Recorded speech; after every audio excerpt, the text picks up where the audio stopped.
la convergence bionumérique, c'est quelque chose qui a été pensé de longue date. Donc, depuis les années 50, les choses se construisent tranquillement, depuis 20 ans en particulier. Qu'est-ce que c'est? Dans le texte de Horizon de Politique Canada, vous allez lire « Les technologies numériques et les systèmes biologiques commencent à se fusionner d'une manière qui pourrait bouleverser en profondeur nos hypothèses sur la société, sur l'économie et sur notre corps. » C'est ce que nous appelons la convergence numérique. À quoi ça sert, la convergence numérique? Horizon de Politique Canada souhaite amorcer un dialogue éclairé et utile sur les avenirs plausibles de la convergence numérique et sur les questions de politique qui pourraient émerger. L'objectif avoué est d'anticiper les impacts d'une fusion du vivant et du numérique. Et celle qui dirige ce programme pour le gouvernement, c'est Christelle Van der Elst, PDG au Global Foresight Group. Elle travaillait aussi au Forum économique mondial. Alors, cette convergence-là est rendue possible, la convergence entre le vivant et le numérique, parce que justement, vous vous souvenez, il y a 20 ans, quand on s'est bien excité sur le génome humain, là, tous les chercheurs de la planète se sont mis à chercher toutes sortes de choses, puis on est très, très avancé dans le domaine. Puis, c'est la technique qu'on appelle la technique CRISPR, bon, CRISP, peu importe. C'est elle qui fait des modifications génétiques et elle n'aurait pas pu voir le jour sans la fusion entre la technologie et ce qu'on appelle la biologie computationnelle. Donc, le système CRISP, c'est une des technologies d'édition génomique à séquence spécifique. C'est l'une des plus polyvalentes, des plus efficaces qu'on puisse utiliser pour l'édition génomique, puis pour les thérapies géniques. Et souvenez-vous que le vaccin ARN a été construit de cette façon-là par le système CRISP. C'est une thérapie génique, donc c'est une modification du génome humain. C'est la capacité que les scientifiques ont aujourd'hui de séquencer le génome humain. On peut faire, à partir de ce moment-là, on peut déjà créer des formes hybrides de vie, de technologies qui possèdent des capacités accrues, puis on peut déjà créer des robots avec des cerveaux biologiques, puis des corps physiques avec une biologie dotée d'un cerveau numérique. Bon, ça, c'est ce qui semble être en train de se faire. De l'écosystème au biosystème numérique. Fait que moi, je vous ai parlé la semaine passée comment s'est construit l'écosystème numérique grâce à votre téléphone cellulaire. Puis votre téléphone cellulaire aujourd'hui, c'est celui sur lequel reposent les demandes de Desjardins quand maintenant on peut vous identifier. Maintenant, tu appelles chez Desjardins, là, puis juste ton numéro de téléphone suffit parce que tu as consenti à ce qu'ils accèdent à toutes tes données. Donc, ton authentification, ils la font à travers ton téléphone cellulaire.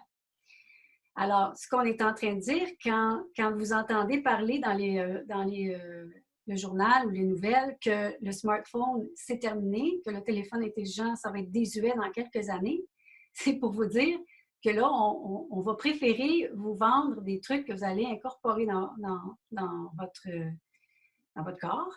Et c'est là-dessus que, présentement, le gouvernement canadien se penche. Ce n'est pas une farce. Les nouvelles opportunités grâce à la convergence bionumérique. Modifier l'être humain, c'est-à-dire notre corps, notre esprit et notre comportement. Modifier ou créer d'autres organes. Modifier des écosystèmes. Percevoir, stocker et traiter et transmettre des renseignements. Ça, c'est déjà en train de se faire. Gérer l'innovation dans le domaine de la biologie. Structurer et gérer la production et les chaînes d'approvisionnement. Je ne sais pas si ça vous dit quelque chose, les chaînes d'approvisionnement, ça ne marche plus tellement. Sur quoi ça s'est établi, ce système de convergence bionumérique? L'idée, c'est de garder seulement les caractéristiques prévisibles.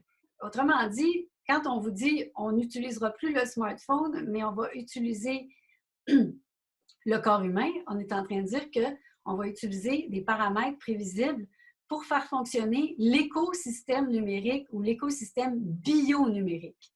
Donc, qui s'occupe de ces infrastructures? Qui s'occupe de gérer ça? C'est les télécommunications qui sont à la source comme je le disais la semaine dernière, qui sont à la source des autoroutes de données.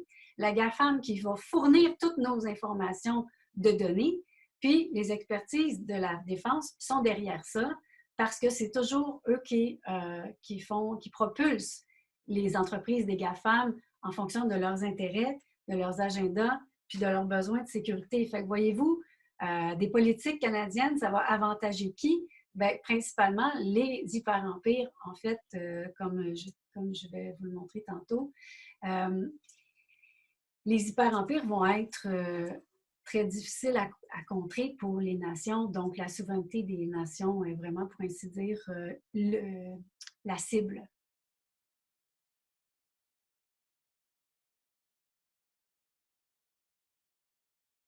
Si je peux faire un petit rappel historique, toute l'histoire du capitalisme, qui est dans le fond un système d'enrichissement, de croissance de richesses, puis d'accaparement des richesses par certains gourmands, comment ça a fonctionné? C'est depuis la Renaissance, on a besoin de plusieurs éléments, puis l'élément le plus pertinent pour créer de la croissance de richesse, c'est l'innovation. Depuis la Renaissance, on crée de l'innovation, puis ce qui va avec l'innovation, c'est de créer de la mobilité. Donc, pour être mobile, il faut créer des objets de plus en plus petits. Et c'est ça qu'on a fait. Vous vous souvenez, il y a 20 ans, les téléphones étaient à peu près ça de gros, les ordinateurs étaient à peu près ça de gros, c'était difficile de voyager avec ça. Donc, qu'est-ce qui génère de la croissance économique? C'est le fait que les objets sont de plus en plus petits. On est dans cette même logique-là avec le transhumanisme. Le téléphone, c'est le plus petit qu'on a fait jusqu'à maintenant. Puis là, ils sont en train de créer de la nanotechnologie pour qu'on puisse intégrer ce téléphone-là ou n'importe quoi de technologique dans le vivant. Et le vivant, ça inclut aussi la nature.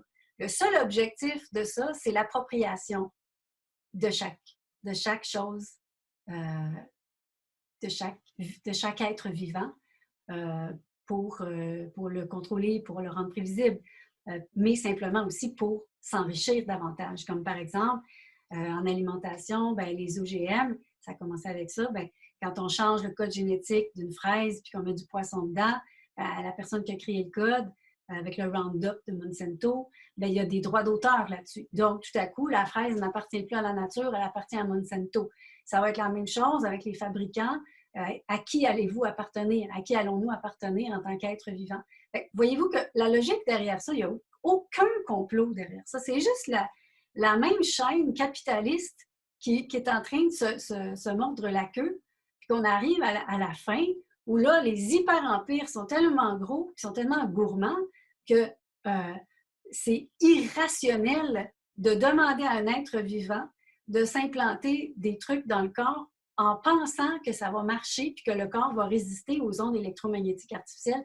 C'est inimaginable. Ça n'arrivera pas. C'est impensable. Ce n'est pas viable. Donc, c'est une illusion qu'on tente de nous apporter, ce beau projet de convergence bionumérique. Vous irez voir ça sur le site du gouvernement canadien. Puis, c'est que, comme je vous dis, l'objectif, c'est qu'ils veulent créer des lois qui vont, au final, desservir le vivant, desservir les citoyens pour qui le corps est quand même sacré, puis l'être qui a une âme qui est sacrée, il va être complètement pénalisé par les lois qui s'en viennent. Il y a un monde qui est en train de se créer sur la base de nouveautés technologiques qui nous donnent l'impression qu'on progresse, mais le progrès est simplement mécanique, métallique. Il n'y a rien qui est réinventé là-dedans. Là. Tandis qu'il y a une autre part de nous, d'être humain, qui n'a pas été développée, qui est beaucoup plus profonde, puis que beaucoup de gens voudraient continuer de développer. Et l'objectif de Connexion EU, c'est de trouver des outils, des façons de prendre notre place dans cet écosystème en parallèle de l'écosystème bionumérique